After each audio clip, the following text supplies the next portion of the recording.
வாழ்ந்தவர் கோடி, மறைந்தவர் கோடி. கேப்டன் அவருக்கு பொருத்தமான பெயர். வாழ்ந்தவர் கோடி,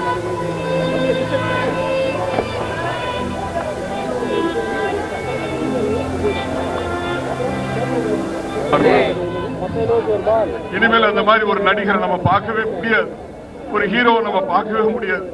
எனக்கு அண்ணனுக்குலாம் கேப்டன் சாப்பாடு மருமகன் கேப்டனை பத்தி சில நினைவுகள். திரு ரமேஷ் கண்ணா அவர்கள் 71 பந்துகள், அதான் 71 பந்துகள், எல்லாமே சாதாரண. எல்லா விஷயத்திலையும் அவர் வந்து யாராலும் எளிமையா பழகுவாரு. சாதாரண ஜோலி நான் ஒரு உதவி வைக்கிறார் தர்மசக்கரத்தோட கோஆர்டினேட்டர் ஒருத்தர் அசிஸ்டன்ட் படுத்துறாரு. அப்பவே அவருக்கு அன்பா பேசுவார், பழகுவாரு. அதே மாதிரி அதுக்கப்புறம் நிறைய சாதனைகள் செஞ்சிருக்காரு. நீங்க நினைக்கிற மாதிரிலாம் கிடையாது. நடிகர் இதா இருந்தாலும் உள்ள வச்சு வெளியே பேச மாட்டேன், நேரடியாக கேட்பாரு. கஜேந்திர படத்தில் நடிச்சிட்டு இருக்கும்போது அவர்கிட்ட கேட்டேன், அண்ணே நான் உங்க கட்சியில் சேர்ந்துடுறேன். இப்போ சொல்லுவாங்க எதுக்கு வர, என் கட்சியில் வந்தால் மாற்று கட்சி போலீஸரோ நடிகரோ கூட போற தயங்குவாங்க.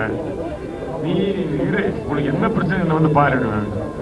அது வாய் வார்த்தை இல்லை. என்ன ப்ராப்ளம் வந்தாலும் நமக்கு ஒரு போலீஸ் ஏதோ ஒன்று தரல, இல்லை இது மாதிரி ஆயிடுச்சு, உடனே ஃபோன் பண்ணி நேரடியாக பேசி அந்த ப்ராப்ளம் சால்வ் பண்ணுவாங்க. நடிகர் சங்கங்களை அனுப்பிச்சாரு, எவ்வளோ விஷயங்கள் செஞ்சிருக்காரு. டிவியில் தான் நாங்கள் போகும்போது அவர் தான் நாங்கள் பஸ் ஏற்றி விடணும். ஆனால் அவர் எங்களை பஸ் ஏற்றி விட்டு சாப்பிட செய்கிறார். அப்படி ஒரு மனிதரெல்லாம் போயிட்டாரு. அது சினிமாவுக்கு மட்டும் இல்லை, அரசியலுக்கு ஒரு பாபர் இழப்பு தான். ஏன்னா அவ்வளோ ரசிகர்கள் மேல் தொண்டர் மேலே அவ்வளோ பக்தி வச்சுருந்தேன். கேப்டன் டிவிலாம் ப்ரோக்ராம் பண்ணுவேன், ஒரு ஊராக போய் அப்படியே கொண்டாடிடுவாங்க. அந்தந்த ஊர் மக்கள் தொண்டர்கள்லாம் வந்து அப்படியே கொண்டாடிடுவாங்க. அந்த பாசமெல்லாம் எங்கே போச்சுன்னு தெரியல.